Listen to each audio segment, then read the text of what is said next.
ताकि प्रभु की महिमा हो। ये हमारा तीसरा सेशन है और तीसरे सेशन में हमने नूह के विषय में देखा था और उससे हम शिक्षा ले रहे थे कि नूह के जीवन से परमेश्वर ने कैसी महिमा प्रकट करी है और नूह के जीवन से परमेश्वर ने एक सामर्थ्य को दिखाया है कि परमेश्वर कितना सामर्थी है।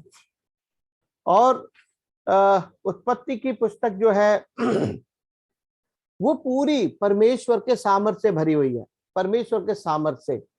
और उसके परमेश्वर हर एक घटना के द्वारा परमेश्वर अपने सामर्थ्य, अपने बल और अपनी करुणा, अपने प्रेम को प्रकट करते हुए देखते हैं। और जब हम उत्पत्ति में आते हैं, बहुत से ऐसे किरदार हैं जिन्होंने परमेश्वर को बना के रखा है और उनके द्वारा हम क्या देखते हैं कि एक बहुत बड़ा कार्य को होते हुए देखते हैं।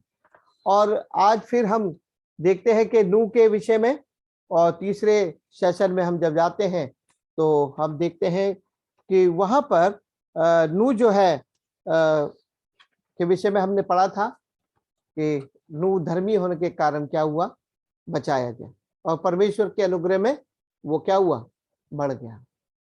अब देखते हैं कि थोड़ा सा फिर उसके विषय में अंदर जाएंगे और हम देखते हैं कि जब नूह को परमेश्वर की आज्ञा मिली तब नूह ने क्या किया, उस आज्ञा का बेहतर तरीके से अपने पूरे सामर्थ, अपने बल, अपनी योग्यता और अपने जो आचरण था उसके अनुसार पालन किया और साथ ही अपने परिवार को भी वो पालन करने के लिए संदेश देके उनको लेके आया और सब जो उसके परिवार के थे वो मेहनत करने लगे। यहाँ पर हम फोकस करेंगे उनकी मेहनत के ऊपर। जिस प्रकार से हम देखते हैं नूह के जहाज की कंस्ट्रक्शन का काम हुआ और वहां पर देखते हैं बहुत मेहनत करनी पड़ी है उसके लिए।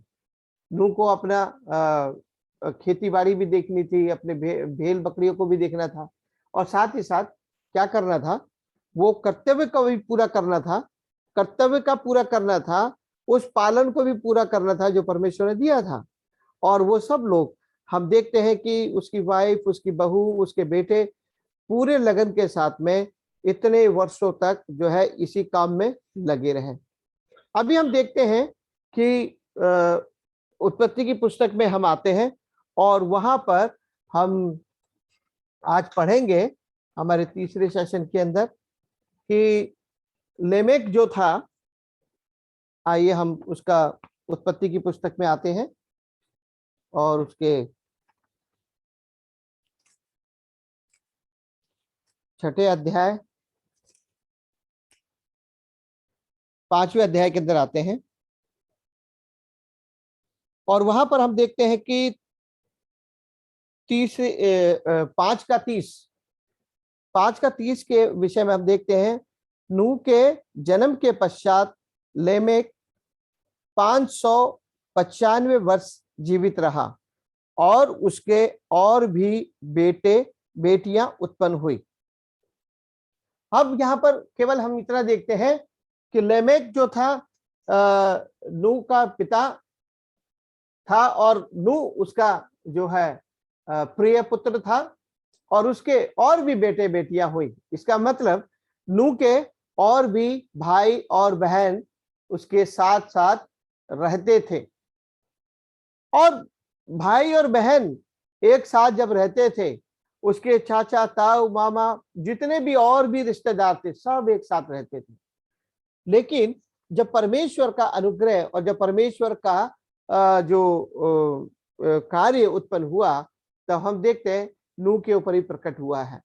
और यहाँ पर केवल हम ये देखेंगे कि जहाज को बनाते समय वो बना के जब तैयार करने के लिए तैयार हो गया और धीरे धीरे जहाज ऊपर बढ़ने लगा, लोगों की, उसके खुद के परिवार के लोगों ने भी उसको बोला होगा कि भाई उसकी बहन और उसके जो रिश्तेदार हैं पहले तो हम रिश्तेदार और उनके भाई बहन के विषय में बात करते हैं। उन्होंने ये सोचा होगा कि भाई ये क्या कर रहे हो आप, इतना परिश्रम कर रहे हो, इतना बड़ा जहाज बना रहे हो। और जहाज तो उनको सिर्फ उस समय पता भी होगा जहाज क्या होता है, बस ये है कि एक तैरने वाली चीज जो कि पानी के ऊपर तैरेगी, उसके विषय में। वो जहाज को जो है बनाते समय काफी उसकी आलोचना हुई है, बहुत आलोचना हुई है कि आप क्या कर रहे हो, क्यों बना रहे हो, कोई जल प्रलय नहीं आएगा, पृथ्वी नाश नहीं होगी, आप अपनी मेहनत व्यर्थ कर रहे हो, इसमें परिश्रम करना व्यर्थ है, और वो परिश्रम आप करते हो, अपना समय खराब कर रहे हो। लेकिन इतने वर्ष उसने जो है उसको एक एक चीज को बहुत अच्छी तरीके से सिस्टमेटिक बनाकर तैयार कर दिया। अब वहां पर हम देखते हैं परमेश्वर ने एक आज्ञा दी कि 7 दिन के बाद मैं इस पृथ्वी पर जल प्रलय करने वाला हूं। तो हम यहाँ पर देखते हैं कि जो उसके भाई और बहन थे, किसके, नूह के, उसका विचार ये होगा कि ये भी बचेंगे। सोच रहा होगा कि इतने लोग हैं, इतने रिश्तेदार हैं, ये क्यों ना बचे, और वो बनाते बनाते सोचता होगा।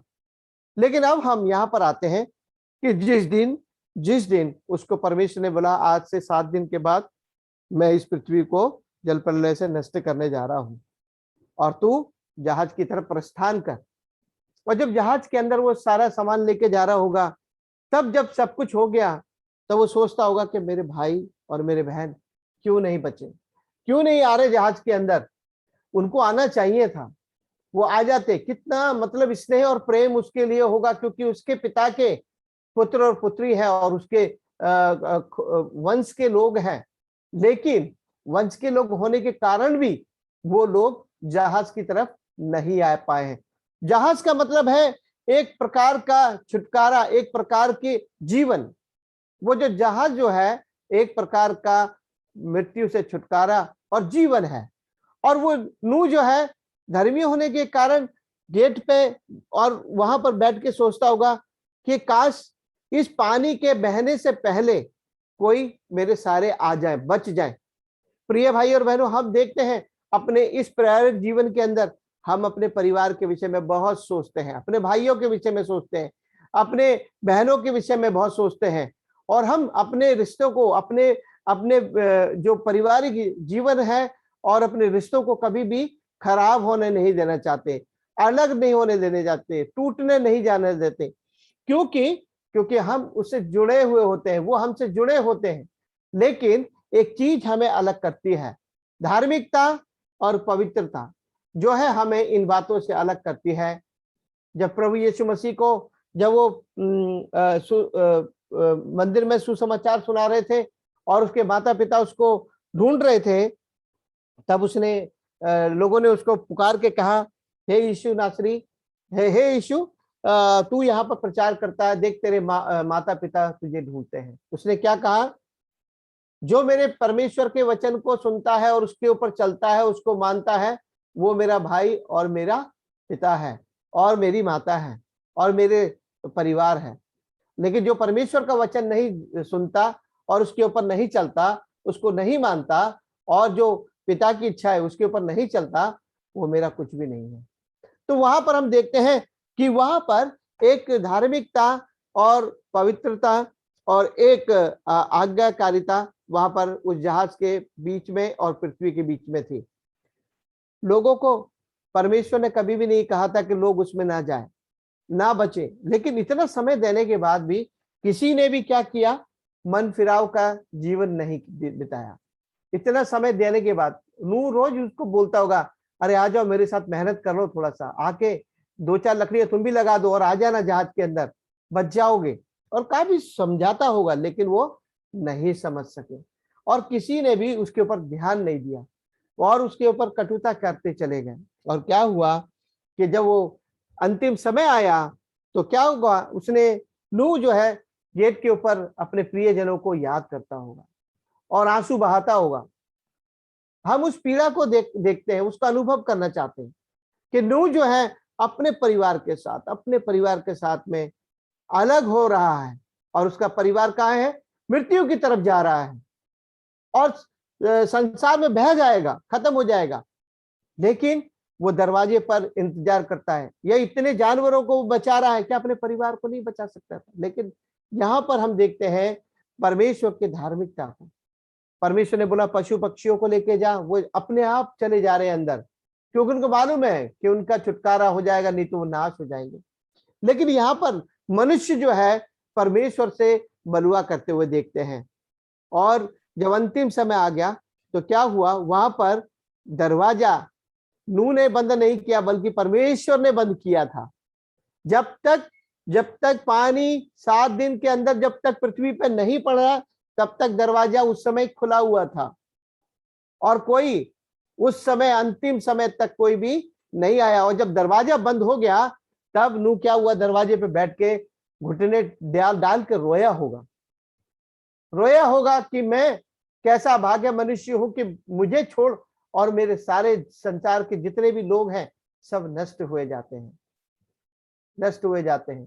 कितनी पीड़ा होती है, कितना दुख हुआ होगा सारे परिवार को कि उनका जिनके साथ में वो खाते पीते रहते थे और उनके साथ में व्यवहार किया करते थे और वो एक दूसरे को अजीज थे। लेकिन क्या हुआ, आज एक पाप की वजह से क्या हो गया, सब कुछ अलग हो गया, सब कुछ, सारे रिलेशन, सारे व्यवहार, सारी मनुष्यता सब खत्म हो गई।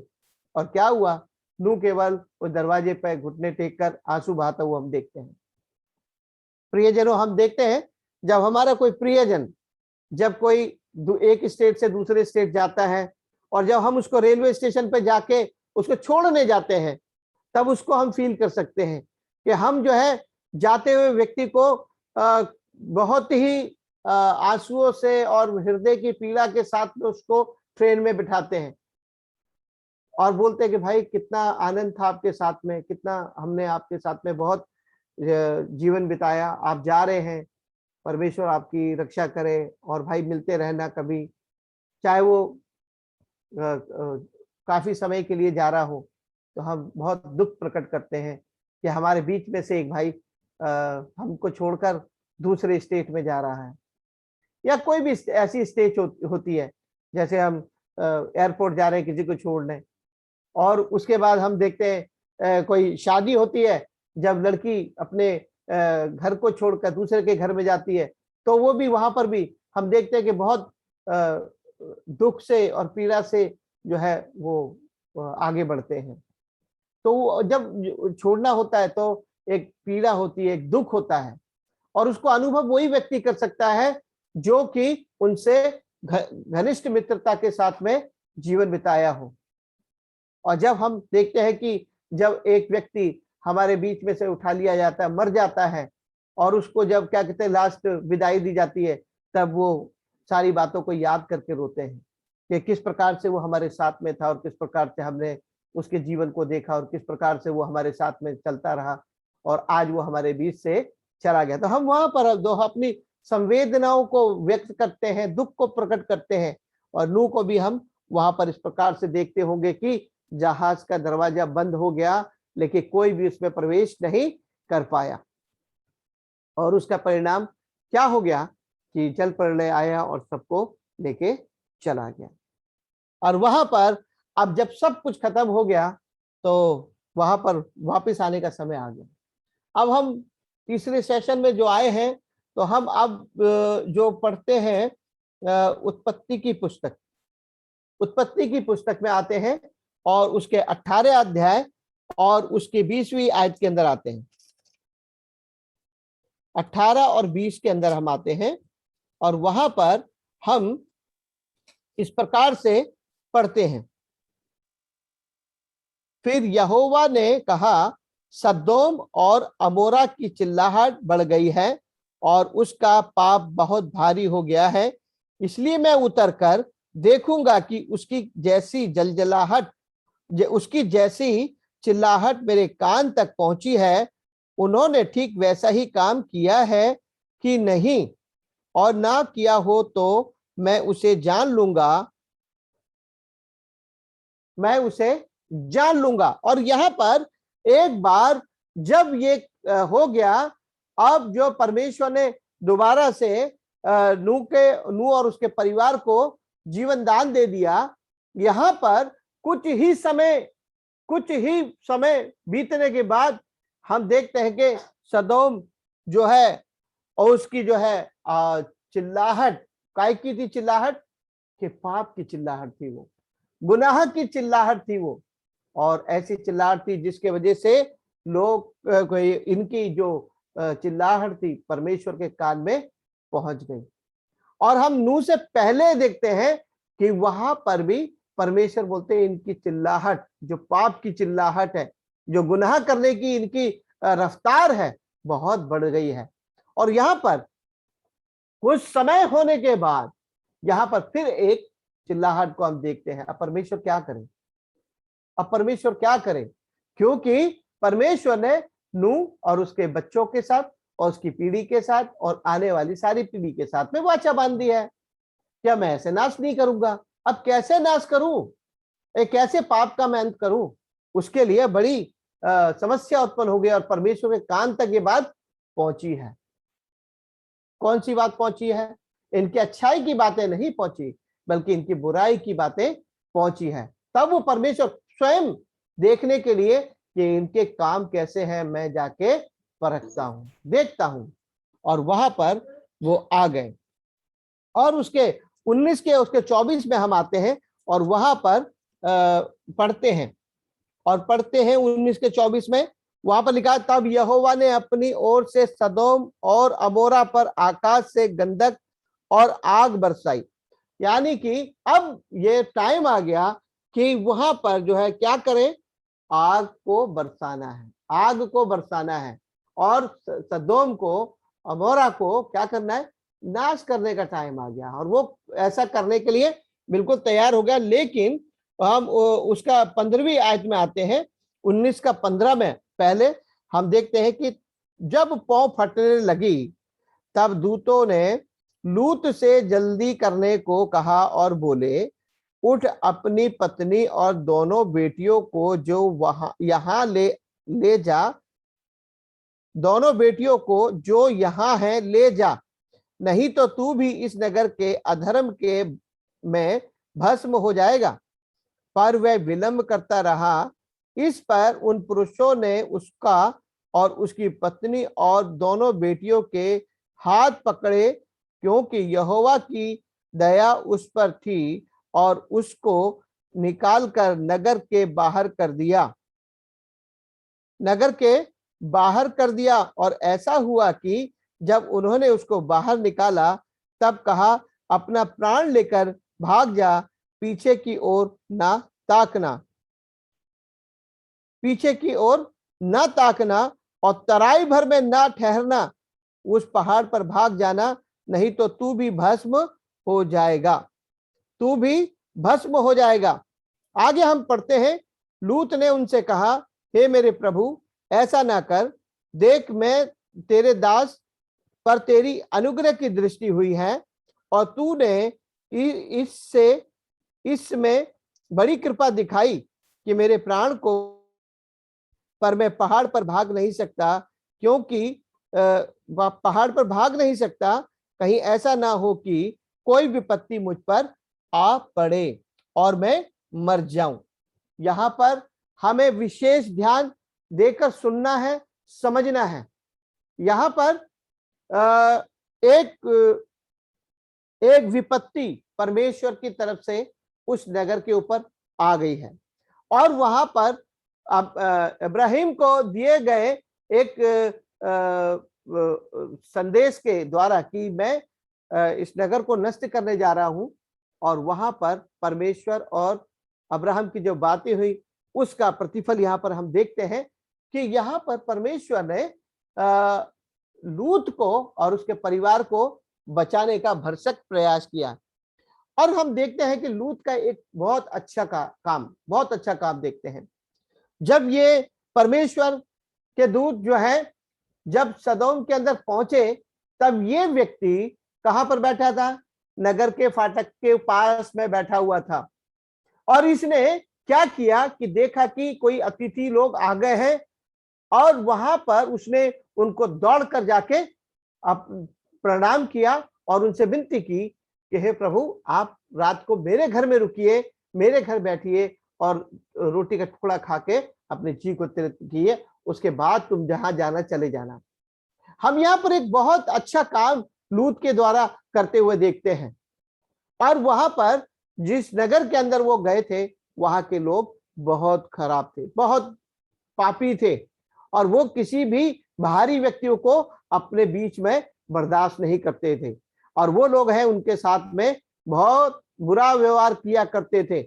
लेकिन लूत जो था, इस बात से कि कोई व्यक्ति उसके नगर में प्रवेश किया है और वो जाके उसका स्वागत करता है, और वही स्वागत हम देखते हैं कि धर्मी की पहचान कराती है, कि बिना जान पहचान के, बिना किसी रिलेशन के, उसने जो है उनको नगर में प्रवेश करते हुए देखा, और वहां पर प्रवेश करते के साथ ही जाके उसको दंडवत किया और कहा कि प्रभु मेरे घर चलिए, मैं आपको अपने घर ठहराऊंगा, और रोटी का टुकड़ा खाकर विश्राम करके फिर भोर को तू चले जाना, क्योंकि रात बहुत हो गई है।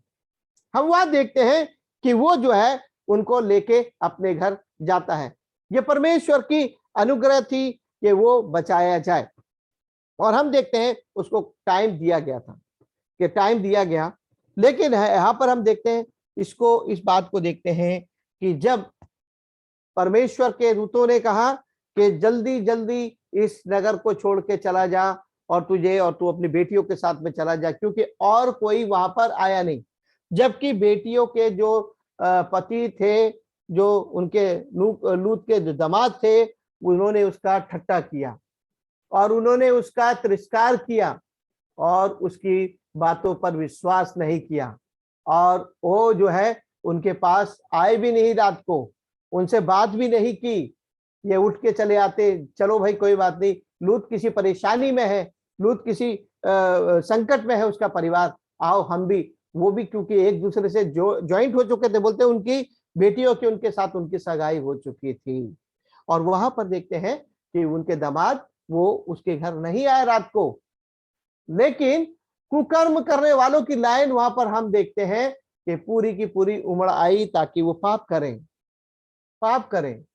और वहां पर हम देखते हैं कि पौ फटते के साथ ही, यानी कि सूरज निकलने से पहले थोड़ी सी रोशनी निकली, और वहां पर उसको बाहर ले जाने के लिए करते हैं। लेकिन यहां पर बोलते हैं 16 में बोलते हैं, इसको पढ़ना जरूरी है, पर वह विलंब करता रहा। क्यों विलंब करता रहा? क्या कारण था कि लूत जो है वहां पर विलंब करता रहा?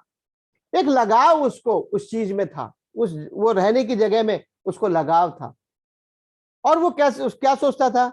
अब उसके दिमाग में ये संसारिक बातें चल रही होंगी, अरे ये हमारा अच्छा मकान है, हमारा घर है, हम कहाँ जाएंगे, हम किधर रहेंगे, हमारे को हम कहाँ पर हमारा निवास स्थान होगा, ये निकल के हमें लेके चले जाएंगे, हमें जंगल में रहना पड़ेगा, हम कहाँ पर जाएंगे।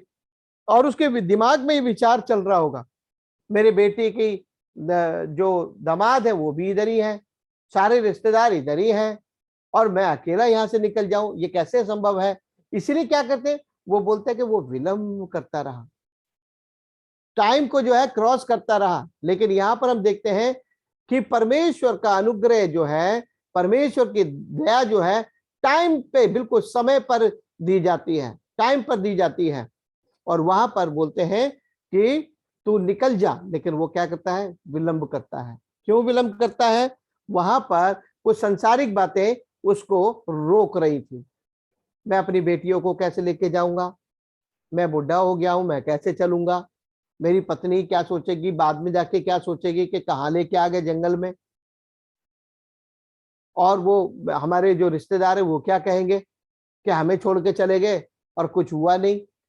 लेकिन यहाँ पर वो वहां पर ये सोचने लगा, पता नहीं नगर का कुछ होगा या नहीं होगा, लेकिन मैं अपने रिश्तेदारों के बीच में से निकाला जाऊंगा, और निकाल के मुझे कहाँ ले जाएंगे मुझे कुछ नहीं पता। लेकिन वहां पर क्या बोलते हैं 16 के बाद में, वह विलंब करता रहा, इस पर उस पुरुषों ने उसको और उसकी पत्नी और दोनों बेटियों के हाथ पकड़े, क्योंकि यहोवा की दया उस पर थी। परमेश्वर दया करने वाला था। नूह के समय, जहाज बनाते समय जब पहली आज्ञा मिली, तब से परमेश्वर लोगों के ऊपर दया कर रहा था। कि उनका जीवन बच जाए।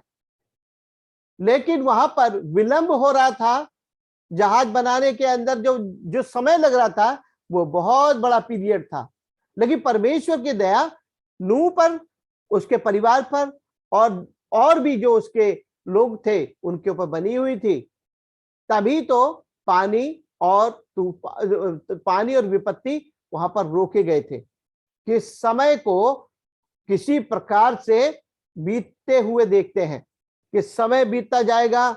अनुग्रह परमेश्वर का बना हुआ है, दया परमेश्वर की बनी हुई है, और नूह जिस प्रकार से बचा जाएगा, क्या पता कोई आके नूह से बोले कि हाँ भाई, मैं भी जहाज बनाने में मदद करता हूं, मैं भी बचना चाहता हूं। प्रिय भाइयों बहनों, हम इस दुनिया के अंदर यीशु मसीह का सुसमाचार सुनाने के लिए गली गली जाते हैं, मोहल्लों में जाते हैं, लोगों के घर में जाते हैं, जमीन पे सोते हैं, चटाई पे सोते हैं, भूखे रहते हैं, बिना पानी के प्यासे रहते हैं, और लोगों को परमेश्वर के बारे में बताते हैं। ये बताते हैं कि यीशु मसीह इस दुनिया में तुम्हारे लिए आया था और तुम्हारे लिए अपने जीवन को बिताया, और उसने तुम्हारे लिए अपने प्राण दिए ताकि तुम पाप से मुक्त हो जाओ। तुम्हारा पापहीन शरीर, तुम्हारा पापहीन स्वभाव और तुम्हारा जो पाप से बना हुआ जो व्यवहार है, उसको चेंज करने के लिए परमेश्वर ने अपने पुत्र को भेजा है। आप उस पर विश्वास कीजिए। आने वाले समय में प्रभु यीशु मसीह आने वाला है, और वो जो है क्या कहते हैं, सबको लेके जाएगा। और अगर आप पापी ही रहोगे तो इस दुनिया के अंदर फिर से नष्ट किए जाओगे। ये सब हम जाके आज सुसमाचार सुनाते हैं लोगों को, क्योंकि हम ये सुसमाचार कुछ धन कमाने के लिए या कुछ इज्जत पाने के लिए नहीं करते, बल्कि उन लोगों के लिए कि जो नूह के समय में लोग थे, किस प्रकार के लोग थे, वो हम आगे पढ़ने वाले हैं, उससे वो बचाए जाए। लेकिन लोग क्या करते हैं, बोलते हैं पता नहीं ये कैसे सुसमाचार सुना रहे हैं, कैसे यीशु मसीह के बारे में बता रहे हैं, हमें इसके ऊपर विश्वास नहीं है, हम इस पे राह पर नहीं चलना चाहते। पता नहीं हमारे घर का, हमारे परिवार के लोग क्या सोचेंगे। वो सोचेंगे कि यदि हम यीशु मसीह पे विश्वास करेंगे तो हम अपने परिवार से अलग हो जाएंगे, हम अपने खानदान के विषय में क्या बोलेंगे, हमारा जीवन सब कुछ नष्ट हो जाएगा, हमारे लोग तिरस्कार करेंगे, हमारी जाति चली जाएगी, हमारे से कोई व्यवहार नहीं करेगा। क्यों? ये सब विचार जो है आते हैं, और वो क्या कहते हैं, उस भव्य सागर के अंदर डुबोकर इंसान को जो है परमेश्वर के अनुग्रह से अलग कर देते हैं। वो नहीं चाहते कि वो यीशु मसीह के पीछे चल के अपने जीवन का उद्धार कर दें।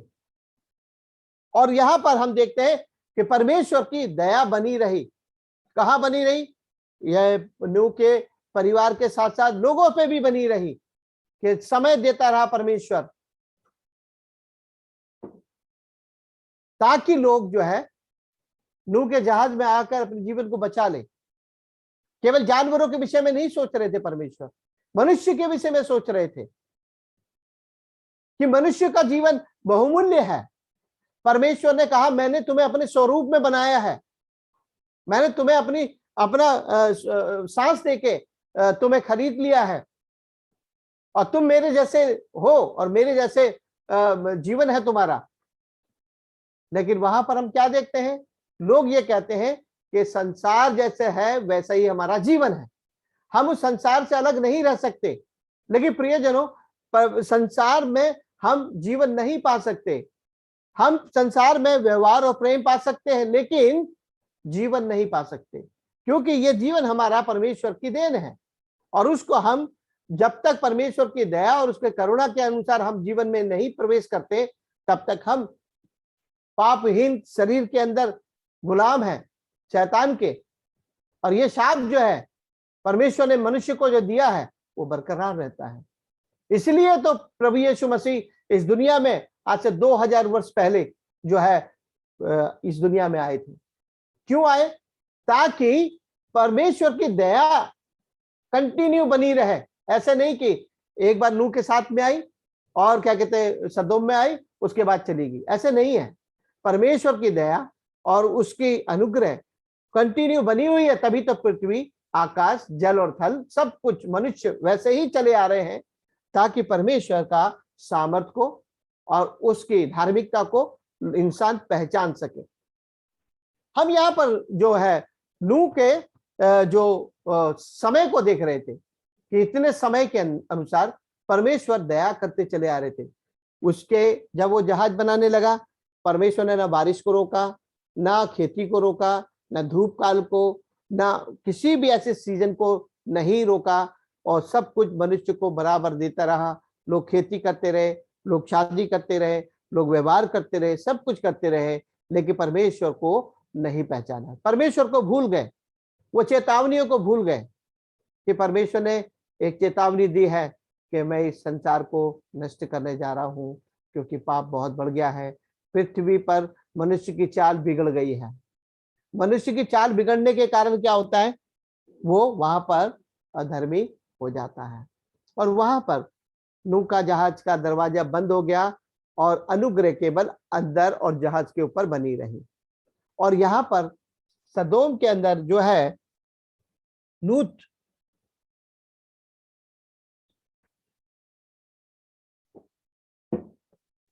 सदोम के अंदर जो लूत था, लूत के ऊपर दया हुई, और वो दया को मिलने के बाद भी वो वेट करता रहा, इंतजार करता रहा कि कुछ कुछ रास्ता निकल जाए, कुछ रास्ता निकल जाए। लेकिन लूत क्या बोलता है, इसके विषय में भी हमें जानना जरूरी है। ये क्या बोलते हैं, जब बाहर कर दिया, और ऐसा हुआ कि जब उन्होंने उसको बाहर निकाला, तब कहा अपना प्राण लेकर भाग जा, अपना प्राण लेके भाग जा। प्राण किसके पास है, लूत के पास है। जीवन किसके पास है, लूत के पास है। और मृत्यु भी लूत के पास है। उसका आज निर्णय उसको लेना है। यदि वो भागे नहीं, वापस अपने घर को लौट जाए, तो वहां पर उसके प्राण और उसके परिवार नष्ट होना है। तब परमेश्वर ने कहा कि अपने प्राण लेके भाग जा, नहीं तो तू भी इस प्रकोप के अंदर, परमेश्वर के क्रोध के अंदर भस्म करके राख हो जाएगा। परमेश्वर के क्रोध में, उसके जलजलाहट में क्या होगा, तू भी भस्म हो जाएगा। और वहां पर बोलते हैं एक और उनको चेतावनी दी है कि चलते समय ये ध्यान रखें कि जब कुछ भी हो, लेकिन तू पीछे मुड़ के मत देखना। जहाज बनाते समय परमेश्वर ने बोला ऐसे ऐसे करना, सब कुछ करना, सब बना लेना, सबको अंदर ले जाना और दरवाजा बंद कर लेना। और दरवाजा बंद हो गया। अब जब वहां पर जल प्रलय आया, तो जब पृथ्वी पर पूरा पानी बरसा, तो उसके जो मोहल्ले के अंदर जितने लोग होंगे, उसके जो आस पड़ोस में जितने मकान होंगे, उसके रिश्तेदार होंगे, बहुत से लोग होंगे, अब वो आके उस दरवाजे को खटखटाते होंगे कि नू चाचा, नू भाई, नू भाई, नू मामा, जो अलग प्रकार से उसने आवाजें सुनी होंगी। और वो अंदर से सुनता होगा, अरे मेरी बहन आई हुई है दरवाजे पर, मेरा भाई भी आया हुआ है दरवाजे पर। अच्छा, वो कौन सा तीसरे वाला मेरा भाई, उसके बच्चे सारे दरवाजे पे खटखटाते हैं कि किसी प्रकार से खोल दो दरवाजा, किस प्रकार से खोल दो दरवाजा। हो सकता है ना, क्योंकि बहुत से लोग सारे वहां पर आसपास के जितने लोग हैं उस जहाज के पास आए होंगे, अनुग्रह के जहाज के पास में आए होंगे, और वहां पर बहुत थपथपाते होंगे, ये दरवाजा खोल दीजिए, हम मरे जा रहे हैं, हम मरे जा रहे हैं। हमारे घर के ऊपर कोई आ जाता है, जैसे कोई किसी को संकट आ जाता है, वो दरवाजा खटखटाता है, भाई खोलो, जल्दी खोलो, जल्दी से खोलिए। हम बोलते क्या हुआ भाई, क्या हो गया, रुको रुको रुको, हम खोलते हैं, रुक जाइए। जब हम खोलते तो वो बोलते भाई ऐसे ऐसे विपत्ति आ गई, संकट आ गया। तो हम क्या बोलते, ठीक है आओ भाई, बैठो बैठो, पानी पियो, और क्या बात है। और जब हम उसकी समस्या को समाधान नहीं करते, तो क्या बोलते हैं कि भाई ये मेरे बस की बात नहीं है, आप एक काम करो, दूसरे का सहारा लो। और वो जाके दूसरे का सहारा लेते, हम दरवाजा बंद कर देते। लेकिन वहां पर ऐसा नहीं था। वहां पर उन्होंने दरवाजे बजाए होंगे, खटखटाया होगा, चिल्लाए होंगे, पानी उनको थपेड़े मार रहा होगा, और वहां पर जो है उसने नूह ने उनकी आवाजें तो सुनी होंगी, लेकिन दरवाजा नहीं खोला। क्योंकि क्या, क्यों नहीं खोला? क्योंकि परमेश्वर की चेतावनी थी। परमेश्वर की चेतावनी थी कि आज से 7 दिन के बाद मैं पृथ्वी पर जल प्रलय करूंगा और तू अपने परिवार के साथ उसमें जाके प्रवेश कर ले और द्वार बंद हो जाएगा। और द्वार बंद हो जाएगा, यदि तूने खोला तो तू क्या होगा?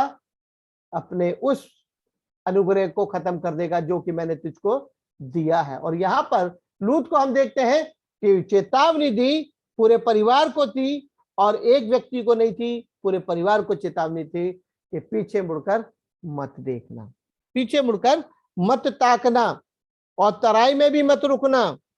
और वहां पर बोलते हैं, नूह क्या बोलता है? देख देख, तेरे दास पर तेरी अनुग्रह की दृष्टि हुई है, और तूने इसमें बड़ी कृपा दिखाई कि मेरे प्राण को बचाया है। पर मैं पहाड़ पर भाग नहीं सकता, कहीं ऐसा ना हो कि कोई विपत्ति मुझ पर आ पड़े और मैं मर जाऊं। विपरीत डायरेक्शन के विषय में सोचते हैं वो, यानी कि परमेश्वर के विचारों से अलग सोच, अलग सोच। नूह क्या बोलता? परमेश्वर आपने कहा इतना लंबा हाथ, इतनी चौड़ाई, इतनी गहराई, सब कुछ बनाना, विशाल बना देना। मेरे बस की बात नहीं है, मैं बुढ़ा हो गया हूं परमेश्वर, मैं कैसे कर सकता हूं ये काम? मैं इतना बड़ा जहाज नहीं बना सकता, मेरे से हो नहीं पाएगा। तू मुझे एक काम कर, छोटी छोटी नाव बना दे, 8 बना दे, जिसमें सारे रह जाएं और काम हो जाए। छोटे छोटे बनवा दे परमेश्वर। वहां पर कंप्रोमाइज नहीं हो सकता, वहां पर कंप्रोमाइज नहीं कर सकते। लूत यहां पर कंप्रोमाइज करने की कोशिश करता है, और वो क्या, कौन सी कंप्रोमाइज है? अपने शरीर की और संसारिक। वहां पर बोलता है कि तेरा अनुग्रह मुझ पे हो गया है, तेरी दया मुझ पे हो गई है, तूने मुझे भस्म होने से बचा लिया, मेरे परिवार को बचा लिया, लेकिन तूने मुझको एक काम और करना है, मुझे पहाड़ पर मत जाने दे। मैं पहाड़ पर नहीं चढ़ सकता, अगर मैं उधर की तरफ भागूंगा तो क्या करूंगा? मर जाऊंगा। एक शब्द हम देखते हैं लूत के मुंह से निकलता हुआ कि मैं मर जाऊंगा। प्रिय भाई और बहनों, हम देखते हैं कि लूत को बचाने के लिए परमेश्वर कहां से आ गया? अब्राहम के पास से निकल के आ गया ताकि लूत को बचा लिया जाए। लेकिन लूत क्या बोलता है कि यदि मैं पहाड़ पे चढ़ूंगा तो क्या हो जाऊंगा? मर जाऊंगा। क्योंकि पहाड़ की चोटी को देखकर वो जो है डर गया।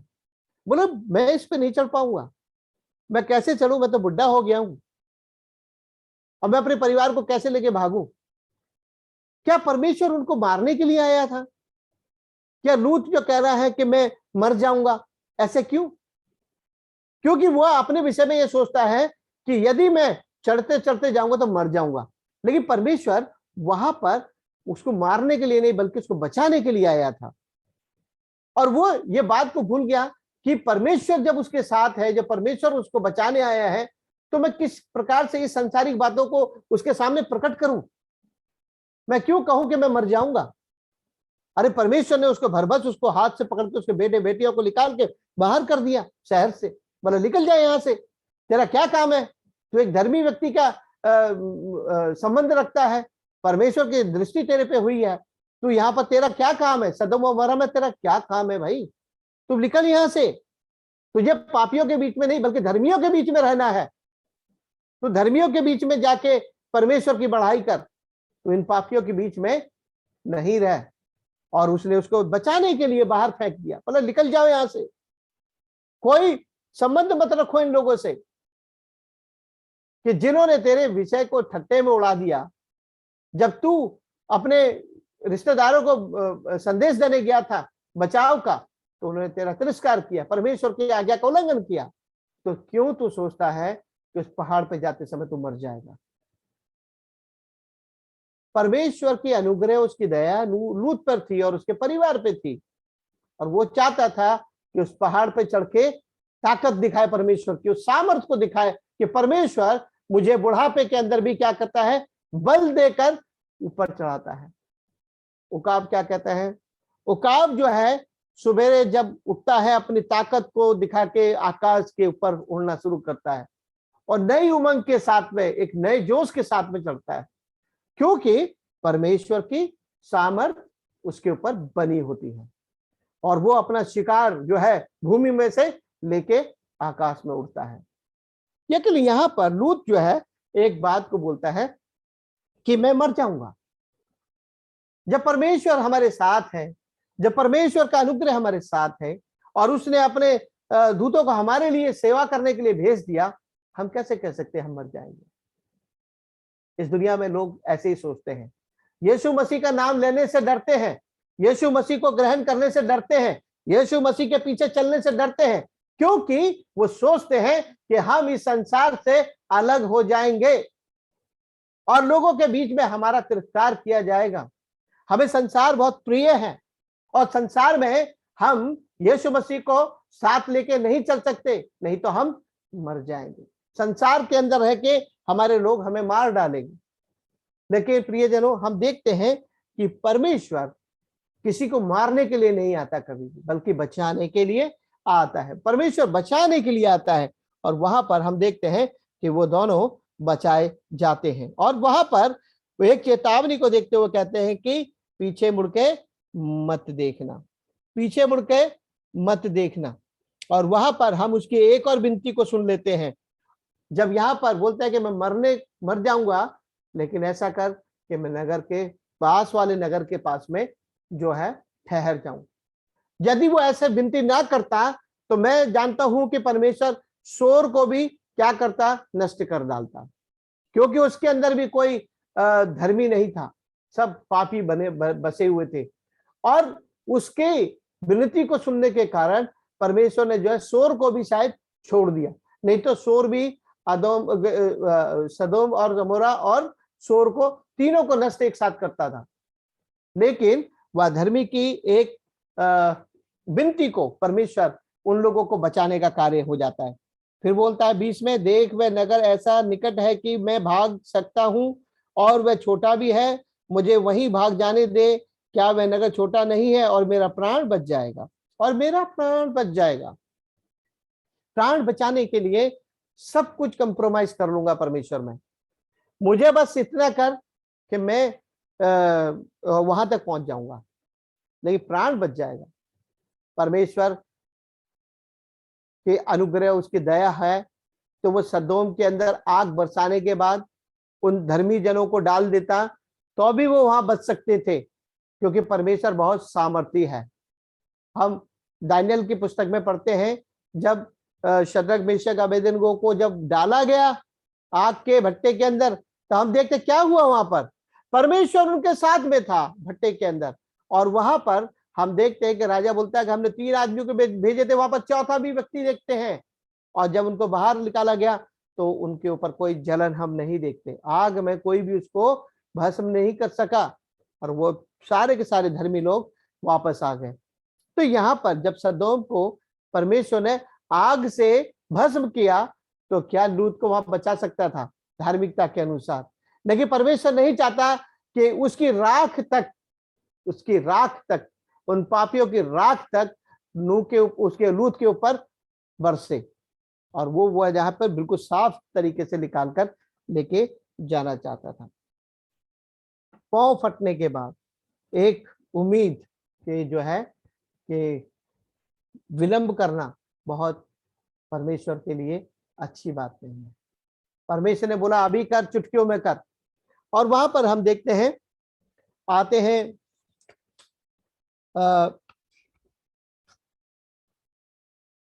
योना की पुस्तक में आते हैं, योना की पुस्तक में आते हैं और उसका पहला अध्याय, उसकी पहली आयत में क्या लिखा हुआ है? लूत की पत्नी ने जो उसके योना की पुस्तक पहला अध्याय पहली आयत, यहोवा का यह वचन अमित्ते के पुत्र योना के पास पहुंचा, उठकर उस बड़े नगर निनवे को जा और उसके विरुद्ध प्रचार कर, क्योंकि उसकी बुराई मेरी दृष्टि में आ चुकी है। यह तीसरी घटना के विषय में हम देखते हैं कि परमेश्वर का वचन अमित्ते के पुत्र योना के पास पहुंचा, और वो क्या था कि उठकर उस बड़े नगर जो निनवे कहलाता है जाकर प्रचार कर कि उनके पाप, उनके अधर्म और उनकी बुराई परमेश्वर की दृष्टि में बहुत बढ़ गई है। पहले हम देखते हैं लूत के समय में चिल्लाहट बढ़ी, लूका उसके नूह के समय में चिल्लाहट बढ़ी, सदोम अमोरा की चिल्लाहट बढ़ी, अब निनवे नगर की हम चिल्लाहट को देखते हैं। परमेश्वर क्या कहते हैं कि जा उस बड़े नगर को। बड़ा नगर क्यों? क्योंकि इसके अंदर बहुत लोग रहते हैं, बहुत लोग रहते हैं, और जो है उनकी चिल्लाहट को मैंने सुना है कि वो पापी हो गए हैं, अधर्मी हो गए हैं, और वो जो है मन फिराना नहीं चाहते, और वो जो है दिन प्रतिदिन पाप में बढ़ रहे हैं। तो क्या करना चाहिए? मैं योना को बोलता हूं कि तू जाके वहां पर चेतावनी दे के आ, मन फिराव का चेतावनी दे, ताकि उन पे दया हो। क्या हो? उन पे दया हो और उनके प्राण बच जाए। यहां पर भी क्या हो सकता था? यहां पर भी सदोम और अमोरा की तरह आग बरसाई जा सकती थी, बरसाई जा सकती थी या नहीं सकती थी? हाँ भैया, निन्वे को कैसे कर सकते थे? निन्वे को भी जो है आग और भस्म से नष्ट किया जा सकता था, लेकिन वहां पर हम देखते हैं योना को इस्तेमाल किया और बोला कि जाके उस बड़े नगर को जाके बता कि उनके पाप बढ़ गए हैं, और वहां पर विलंब ना करें और मन फिराए, और ऐसा हो कि उनका जीवन बच जाए। तब हम देखते हैं योना की इंजील, उसका योना का 3रा अध्याय, उसकी पहली आयत। कोई पढ़े? कोई भाई फटाफट पढ़िए प्लीज। तब यहोवा का यह वचन दूसरी बार योना के पास पहुंचा। बस रुक जाइए एक मिनट, पहले रुक जाइए बस। पहले क्या हुआ? पहला वचन जब परमेश्वर का पहुंचा कि बोला कि जाओ उठ बड़े नगर की तरफ जा, और जाके उन लोगों को परमेश्वर के बारे में बता कि परमेश्वर तुम्हारे विरोध में बातें करता है और तुम्हें नष्ट करने जा रहा है। पहला संदेश दिया। अब 3रे अध्याय में क्या हुआ? दूसरी बार दिया। यानी कि पहले परमेश्वर की वाचा और उसकी जो आज्ञा का पहले ही उल्लंघन कर दिया उसने, और उसको सीरियसली नहीं लिया, और मौका था बचाव का, लेकिन वो क्या हुआ? उस आज्ञा का उल्लंघन हो गया। अब दूसरी बार जो परमेश्वर बोलते हैं कि अब तो सुन, और पहली आज्ञा से और दूसरी आज्ञा के बीच में हम जानते कि क्या क्या हो गया योना के साथ। क्या क्या हो गया? उसके सारे ऊपर संकट के बादल आ गए, और संकट आ गया परमेश्वर की ओर से, लेकिन उस संकट के अंदर परमेश्वर का अनुग्रह और उसकी दया उसके ऊपर बनी रही, ताकि दूसरा वचन जाके सुना सके, सुसमाचार सुना सके, और वहां पर दूसरी बार उनको मौका दिया है परमेश्वर ने। और आगे आप पढ़िए योना 3:1। 3 का सर? हाँ, 3 का 1 से लेके 2-3 तक पढ़े। 2 तब तक। यहोवा का यह वचन दूसरी बार योना के पास पहुंचा। उठकर उस बड़े नगर नीनवे को जा, और जो बात मैं तुझसे कहूंगा उसका उस मैं प्रचार कर। तब योना यहोवा के वचन के अनुसार नीनवे को गया। नीनवे एक बहुत बड़ा नगर था, वह 3 दिन की यात्रा का था। आगे पढ़ते रहे। योना ने नगर में प्रवेश करके 1 दिन की यात्रा पूरी की, और यह प्रचार करता गया, अब से 40 दिन के बीतने पर नीनवे उलट दिया जाएगा। तब नीनवे के मनुष्यों ने परमेश्वर के वचन की प्रतीति की और उपवास का प्रचार किया, और बड़े से लेकर छोटे तक सबों ने टाट ओढ़ा। तब यह समाचार नीनवे के राजा के कान में पहुंचा, और उसने सिंहासन पर से उठा, अपने राजकीय वस्त्र उतार कर टाट ओढ़ लिया और राख पर बैठ गया। राजा ने प्रधानों से सम्मति लेकर नीनवे में इस आज्ञा का ढिढोरी पिटवाया, क्या मनुष्य, क्या गाय, क्या बैल, क्या भेड़ बकरी या अन्य पशु कोई कुछ भी ना खाए? वे ना खाएं और ना पिए, मनुष्य और पशु दोनों टाट ओढ़ें, और वे परमेश्वर की दुहाई चिल्ला चिल्ला कर दें और अपने कुमार्ग से फिरें, और उस उपद्रव से जो वे करते हैं पश्चाताप करें। संभव है परमेश्वर दया करे और अपनी इच्छा बदल दे और उसका भड़का हुआ कोप शांत हो जाए और हम नष्ट होने से बच जाएं। 10वां। तब परमेश्वर ने उनके कामों को देखा कि वे कुमार्ग से फिर रहे हैं। तब परमेश्वर ने अपनी इच्छा बदल दी और उनकी जो हानि करने की ठानी थी उसको ना किया। जब परमेश्वर ने उनको नष्ट करने की ठानी थी, नष्ट ना किया, नष्ट ना किया। यहाँ पर ये पूरा का पूरा हम देखते हैं कि योना को सिर्फ एक ही संदेश देने के लिए जाना था कि जाके उठ, उस निनवे को जाके उसके पाप को दर्शा दे, और वो जिस प्रकार से पाप कर रहे हैं क्या करेंगे, नष्ट होने का कारण है उनका, मैं नष्ट करने जा रहा हूं, और नष्ट करने के बाद उनका क्या होगा, वो नाश हो जाएंगे मेरी दृष्टि में, क्योंकि उनके पाप पृथ्वी पर बढ़ गए हैं और वो जो है पापी हो गए हैं और पाप करते चले जा रहे हैं। उनके जो है पूरे जो मानव जाति है उस निनवे के अंदर वो पूरी पापी हो गई है।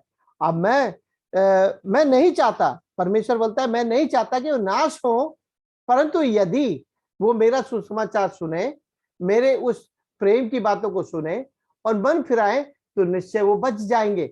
लेकिन मैं चाहता हूं कि तू उसको जाके परमेश्वर के बारे में बताए। और वहां पर हम देखते हैं बहुत ही सुंदर बात को देखते हैं, बहुत ही सुंदर बात को देखते हैं कि वहां पर जब ये जो भी बहुत भली बातें होती है उसके पीछे कठिन परिश्रम बहुत होता है। हम देखते हैं नूह जहाज बना रहा था, कठिन परिश्रमों के अनुसार जा रहा था। लूत जो भाग रहा था बड़ी कठिन परिश्रमों के साथ में भाग रहा था। और यहाँ पर जो योना जो है वो परमेश्वर के उपस्थिति से भाग कर तरसीस को जाना चाहता था, लेकिन कठिन परिश्रम के अंदर, कठिन समय के अंदर और विपत्तियों के अंदर जाके कितने दिन का, 3 दिन की यात्रा, 1 दिन की यात्रा, 2 दिन की यात्रा पैदल चल के उस निनवे को जा रहा है। किसी के जीवन को बचाने के लिए परिश्रम यदि होता है तो उसमें जीवन होता है। नूह अपना परिश्रम कर रहा है तो अपने परिवार को बचा रहा है। लूत यदि भाग रहा है तो अपने और अपने परिवार को बचा रहा है। और यहाँ पर योना जो है परमेश्वर की दृष्टि से भाग रहा है, लेकिन जब उसको परमेश्वर ने समझा दिया तो दूसरी बात जब समझा दिया तब क्या किया, उसने परिश्रम किया। वो क्या परिश्रम किया, वो कहते हैं उलट दिया जाएगा, पूरा देश जो है उलट दिया जाएगा। उलटने का मतलब समझते हैं, सदोम अमोरा को जिस प्रकार से उलट दिया वैसे ही इसको भी उलट दिया जाएगा। लेकिन यहां पर हम देखते हैं क्या उसने उसको भी 40 दिन के बाद 40 दिन का समय दिया परमेश्वर ने और बोला कि ये क्या होगा, नष्ट हो जाएगा।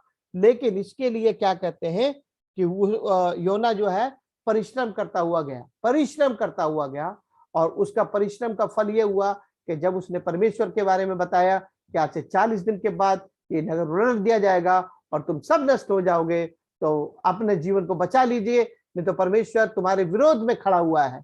और वहां पर हम देखते हैं एक बहुत बड़ी बात को देखते हैं कि वहां पर पशु पक्षी जानवरों को, आदमियों ने अपने को वस्त्र फाड़े, टाट ओढ़ा, राख डाली और बैठ गए उपवास करते हुए। लेकिन जब ये बात राजा के कान में पहुंची तो हम देखते हैं कि राजा ने अपना वैभव छोड़ दिया, अपनी हट छोड़ दी, अपना जो है सामर्थ्य छोड़ दी, अपना बल छोड़ दिया, और पाप से जो है अलग होने के कारण बाद उसने भी टाट ओढ़े, राख डाली और वो भी भूमि पर लेट गया। यहां पर हम देखते हैं कि जब हम परमेश्वर के सामने आते हैं, हमारा हट, हमारा प्रबलता, हमारा व्यवहार, हमारी पद, हमारी गरिमा, सब कुछ नम्र हो जाना चाहिए, दीन हो जानी चाहिए, तब हमारा छुटकारा होता है, तब हमारी बचाव होता है। और यहाँ पर वो राजा ने क्या हुआ, अपने राजकीय वस्त्र उतार कर फेंक दिए, क्योंकि अब वो वस्त्र किसी काम के नहीं है, नष्ट होने जा रहे हैं। और राजकीय वस्त्र पहन के वो उपवास करे तो क्या होगा। राजकीय वस्त्र का मतलब यह है कि अपने आप को शोभावाहित करना, शोभामायन बनाए रखना, अपने सामर्थ्य, अपने बल को लोगों को दिखाना। लेकिन यहां पर क्या हो गया, वो बोलता है कि उसके वस्त्र उतार दिए, राजकीय शासक के जो वस्त्र थे उतार के साइड में रख दिया, और क्या किया, टार तोड़ लिया, नम्र बन गए, दीन बन गए, पापों से क्या किया, अपने आप को क्षमा मांग ली। और क्षमा मांगने के बाद क्या हुआ, वो बच गए। और वहां पर हम देखते हैं कि परमेश्वर की जो क्रोध था, परमेश्वर का जो जलजलाहट थी उस नगर को उलटने की, वो क्या हुई, चेंज हो गई, चेंज हो गई। अब हम देखते हैं कि इसके विषय में वो परमेश्वर बहुत से बातों को कहता है कि उस नूह के समय में भी ऐसा हो सकता था कि परमेश्वर जिस प्रकार से यहां पर अनुग्रह कर रहा है, दया कर रहा है, पशुओं को भी बचा दिया, प्रजा को भी बचा दिया, और उनकी सारी संपत्तियों को बचा दिया, उनकी भूमि को बचा दिया, और उनको दया कर दी, और वो फिर से परमेश्वर के पीछे पीछे चलने लगे, बच गए वहां पर। किसके कारण, सिर्फ एक कारण था कि उन्होंने पाप से तौबा किया, पाप से तौबा किया, और वो जो है बच गए। और वहां पर हम देखते हैं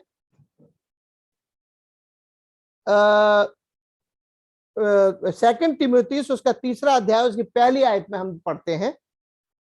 कोई पढ़ सकता है? सेकंड तिमोथीयुस उसका 3 अध्याय उसकी पहली आयत। टाइम होता जा रहा है थोड़ा सा, मुझे लगता है कि फिर इसको कंटिन्यू करना पड़ेगा। 3 का कितना सर? 3 का पहला। पर यह स्मरण रख कि अंतिम दिनों में कठिन समय आएंगे। पढ़ते जाइए, 2 3 4 5।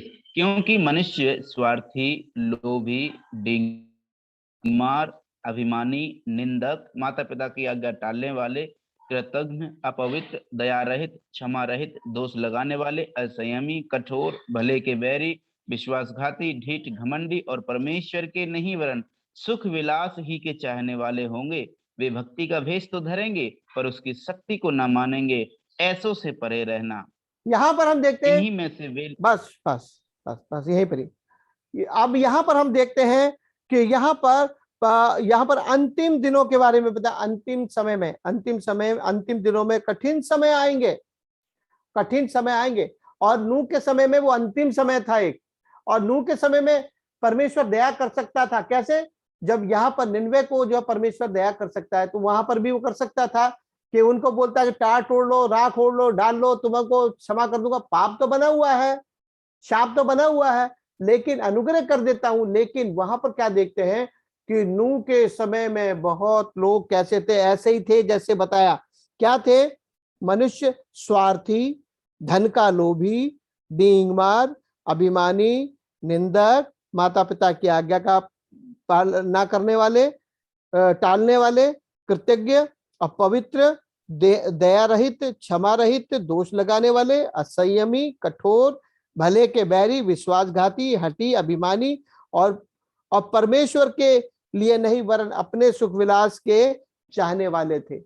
इसलिए इतनी बड़ी एक योजना मनुष्य के द्वारा जब वहां पर उत्पन्न होती है, तो परमेश्वर ने बोला कि ये चाल चलन इनका जो है बहुत भयंकर है, और मैं इनको जो है इस प्रकार से नष्ट करूंगा।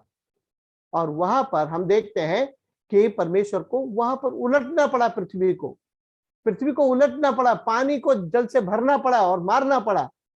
लेकिन यहाँ पर निन्वे के समय में हम क्या देखते हैं, वहां पर बोलते हैं कि संभव हो कि उनका जीवन बदल जाए, वो पाप से तौबा कर ले, और मेरा जो है प्रकोप उनके ऊपर से हट जाए, और वो क्या हो जाए, बच जाए, मेरा भड़का हुआ कोप शांत हो जाए और नाश ना हो और बच जाए। तो वहां पर हम देखते हैं कि वो बच गए। तो यहाँ पर हमने देखा नूह के समय में अनुग्रह बना हुआ था उस परिवार के लिए, लेकिन परिश्रम बहुत जरूरी था। एक रिलेशनशिप ब्रेक होकर वो एक नए परमेश्वर के साथ में जुड़ गए थे। और सदोम और में जाते हैं, देखते हैं कि वहां पर लूत जो है भाग के तो जा रहा है, लेकिन मृत्यु को का डर उसके अंदर है, संसारिक डर है, संसार के पाप जो है फिर भी डर है, लेकिन फिर भी जो है वो कहता है कि मैं मर ना जाऊं। परमेश्वर हमारे साथ में है, लेकिन हम मरने की सोचें, ये बहुत गलत बात है, ये बहुत गलत बात है। हम देखते हैं कि चेतावनी परमेश्वर ने दी थी कि पीछे मुड़ के मत देखना, वो क्या होता है तो उसके विषय में मत सोचना, तेरे विषय में जो है तू आगे की सोच कि तू आगे कितना बढ़ सकता है उसके विषय में सोचना। लेकिन वहां पर हम देखते हैं कि उसका 19 अध्याय उसकी 26वीं आयत में, वहां पर उत्पत्ति में, लूत की पत्नी ने जो उसके पीछे थी पीछे मुड़कर देखा और वह नमक का खंबा बन गई। उसका परिणाम भी वहां पर देखते हैं, जब परमेश्वर ने कहा कि भागते चले जाओ, उस तराई में ना रहना, जो भी तुम्हारे से पीछे होता है उसको मत देखना। लेकिन एक इच्छा को कि अरे वो नगर जिसको हम छोड़ के जा रहे थे, जिसमें हम खूब अच्छे से आनंद से रह रहे थे और जहां पर हमारा सब कुछ था, वहां पर क्या हो रहा है मैं देख लूं। जब उसने पीछे मुड़ के देखा, परमेश्वर की आज्ञा का उल्लंघन कर दिया। और वहां पर हम देखते हैं कि जिस जहाज के अंदर उसको जाना चाहिए था और खिड़की और दरवाजे नहीं खोलने चाहिए थे, उसको खोल दिया। नूह ने ऐसा नहीं किया, उसने ना दरवाजा खोला ना खिड़की खोला। लेकिन लूत की वाइफ ने क्या हुआ, उस मृत्यु से जो बच के भाग रही थी और जिस अनुग्रह को परमेश्वर को लेके जा रही थी, उसने बोला कि शायद एक बार झांक के देख लूं, पीछे मुड़ के तो देख लूं, भागती चली जा रही हूँ, पीछे मुड़ के तो देख लूं कि मेरे इस नगर का क्या हाल हो रहा है। आवाजें आ रही है बहुत भयंकर, क्या आवाजें है मैं देख लूं। लेकिन परमेश्वर ने क्या कहा था, पीछे मुड़ के मत देखना। हम प्रियजनों, जब इस दुनिया में हम आगे चल रहे हैं, हमें पीछे मुड़ के देखने की जरूरत नहीं है, क्योंकि अनुग्रह हमारे आगे आगे चल रहा है, उसके परमेश्वर की दया हमारे साथ साथ है और उसका उद्धार हमारे साथ साथ है। मनुष्य हमारे जब हम सुसमाचार सुनाते हैं, प्रभु यीशु मसीह के विषय में बताते हैं, वो विश्वास करें या ना करें, लेकिन हमारा कर्तव्य है कि हम परमेश्वर के सुसमाचार को बिना किसी स्वार्थ के, बिना किसी लालच के, बिना किसी पद के, बिना किसी गरिमा के, बिना किसी राजकीय वस्त्र के, उस सुसमाचार को आदर के साथ, परमेश्वर की सामर्थ्य के साथ, उसके पूरे बल के साथ उनको बताना है। क्योंकि हम मनुष्य ऐसे नहीं कि किसी का उद्धार कर सके, लेकिन उद्धार का मार्ग बताने के लिए हम समाचार दे सकते हैं। और वो परमेश्वर की दया उस मनुष्य पे होगी कि उसका जीवन बचेगा या वो पीछे मुड़ के देखेगा। यदि जो परमेश्वर का वचन सुनेगा, प्रभु यीशु मसीह पर ईमान लाएगा, परमेश्वर को अपना उद्धारकर्ता के रूप में स्वीकार करेगा और परमेश्वर को अपना मूल मानेगा, तो वो बचेगा। अन्यथा लूत की वाइफ की तरह पीछे मुड़ के देखेगा तो वो आने वाले समय में परमेश्वर उसको उस महिमा से जो आने वाली है उसको नहीं देगा। प्रिय भाई और बहनों, हमारा जीवन बहुमूल्य है परमेश्वर की दृष्टि में। वो कहते हैं तू मेरी दृष्टि में अनमोल ठहरा है। और जब हम परमेश्वर की दृष्टि में अनमोल है, तो कदाचित हम अपने आप को गार्बेज की तरह क्यों इस्तेमाल किया जाए अपने जीवन को। हम उस कूड़े कचरे के ढेर के अनुसार नहीं बने हैं। परमेश्वर ने हमें उन दुष्टों के बीच में नहीं गिना है कि हम उनके साथ में नष्ट हो जाएं, लेकिन हम बचाए जाएं। परमेश्वर हमें बचाने के लिए हर संभव कोशिश करता है। परमेश्वर अपने वचन पर आशीष दे। और आप लोगों ने इस वचन को बड़े ध्यान पूर्वक सुना है और परमेश्वर ने हमें सहायता दी करी कि बिना नेटवर्क खोए हुए बहुत अच्छे से सुन पाए हम परमेश्वर